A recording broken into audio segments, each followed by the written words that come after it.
Taoiseach, 2 months ago, the government disastrously lost the 2 referendums that were held in this country. The government had spent €23 million in running these referendums. At the time, we in Untrue, the only party that opposed it, stated very clearly that the government was misleading the people in relation to the tax elements that would affect the people, in relation to what was meant by durable relationships and how the court would see it, what was meant in relation to the immigration elements of this. And actually, since the referendum, we found that the Attorney-General agreed with us at that time and actually said that there would be confusion within the courts in terms, or lack of clarity in the courts in terms of what a durable relationship was, and also that there was no clarity in what strive meant.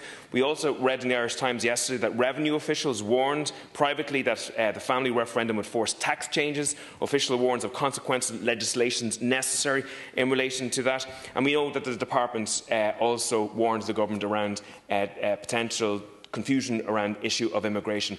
Right through that referendum, all your ministers stated there was no confusion in relation to all of that. All of the evidence that's come since has shown that your ministers were not telling the truth.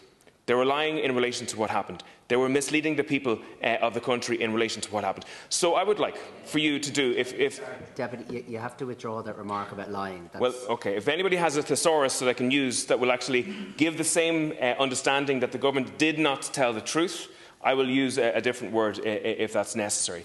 But it is really important now that the government take responsibility for this. They investigate why ministers were misleading the people and that they come clean and apologise to the people of Ireland at that key moment in time. Taoiseach, please. I don't intend to rerun the referendum rerun the referendum campaign, and I've no doubt people engaged in good faith on a whole variety of sides of the on a whole right. Advice the other direction. But I was going to make a point that you might find some agreement with me on. I do think the whole issue of providing clarity on legal advice during a referendum campaign is an important one, actually.